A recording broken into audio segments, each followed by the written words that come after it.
The Pittsburgh Steelers have gotten the full Jalen Ramsey experience through 10 games and 11 weeks, and none more evident than Sunday's win over the Cincinnati Bengals, where Jalen Ramsey was ejected from the game for throwing a punch at Cincinnati Bengals star wide receiver Jamar Chase. We'll get to that more in a couple minutes, but when I look at this game, the main takeaway that I have from it all, the biggest thing that I want to speak about after watching the Steelers walk away with a 20-plus point margin of victory over a division opponent at Heinz Field, aka Acrisure Stadium, still Heinz to me, is that they have gotten exactly what they wanted, exactly what they needed out of that Jalen Ramsey trade. Minkah Fitzpatrick is still a very, very good football player. Don't get me wrong. I'm not sitting here saying that they would be in an awful spot if they still had Minkah Fitzpatrick on this team. But I think the missing piece for this defense was Jalen Ramsey. Now, is this defense a completed perfect product? No, they're not. But what Jalen brings to this team is a no excuse, no nonsense attitude. He is somebody who has high expectations of not just himself, but the team around him. And he is somebody who will stand up and vocalize when those expectations have not been met. And that has happened fairly often throughout this season. I think we can all agree that in totality, the Steelers defense has not been as good as we had expected and or hoped. But you look at some of these short runs that they've had. Week 3 against the Patriots, week 4 against the Vikings, week 5 against Cleveland. They started to dominate. Then they took a little bit of a dip. But now you look again, and we're in the middle of one of those 3-week hot streaks for the Steelers defense. Against the Indianapolis Colts at home, fantastic performance. On the road against the Chargers, it ended up being a lopsided score, but the defense was stellar. If they would have gotten any offensive help whatsoever, that game would have gone much differently because the defense was playing well. And then once again on Sunday, and I understand this is a Cincinnati Bengals team that is looking like they are headed straight towards another missed postseason, but that offense can still put up points.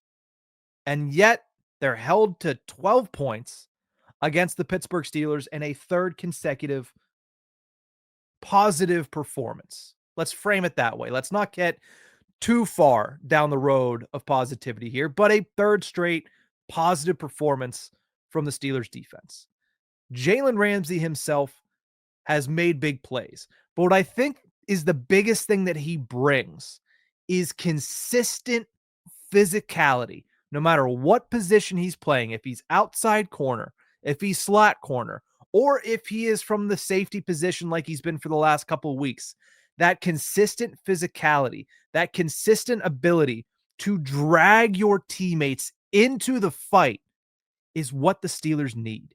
They didn't have that last season whenever they went on that run of losing 5 or 6 consecutive games at the end of the year.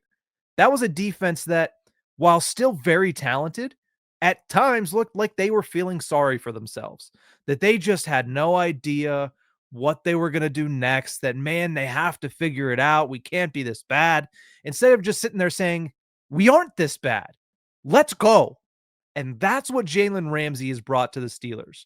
That's exactly what you saw on Sunday, because it was another example of him dragging his team into the fire. He was all over Jamar Chase, all over.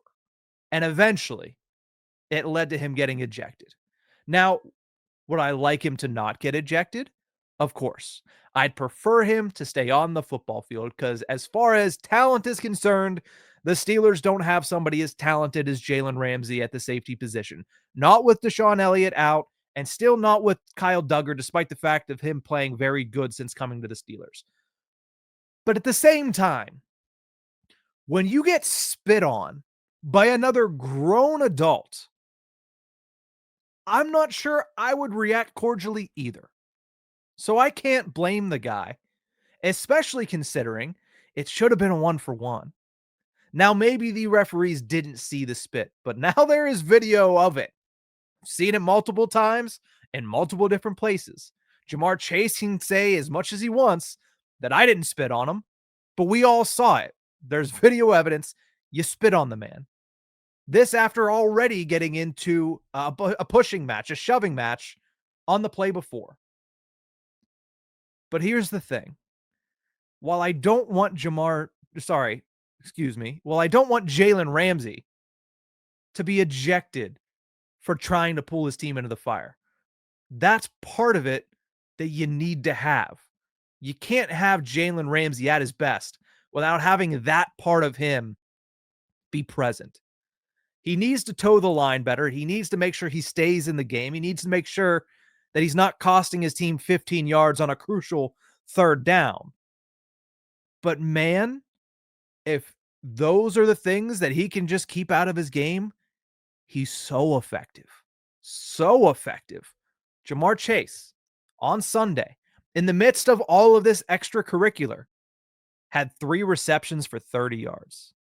It wasn't just Jalen Ramsey that shut him down, but Ramsey's setting the tone physically and with the talking is what led the way.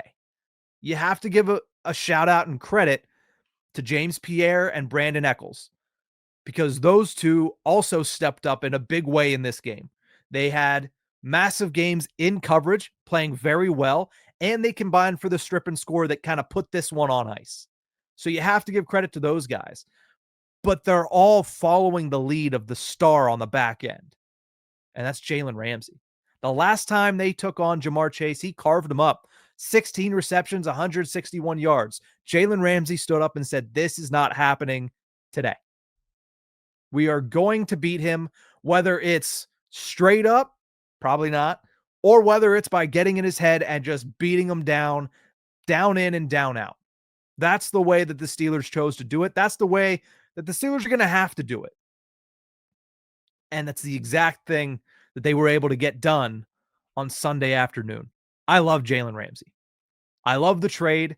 Jonnu Smith hasn't really, done all that much on the offensive side of the ball, but at the same time, when you have Darnell Washington breaking out in the way that Darnell Washington has, yeah, it makes sense that Jonnu Smith isn't becoming a feature of your offense when you have a 6'7", 270-pound monster completely flinging defensive backs and linebackers all over Acrisure Stadium. But the Jalen Ramsey portion of that trade is exactly what the Steelers needed. And once again, it's a big part as to why they walk away victors on Sunday afternoon. 34-12. Division victory, 2-1 in the division, 6-4 on the season, and they maintain that very slim 1-game lead in the AFC North. You got to love it. But now all eyes turn to the other side of the football.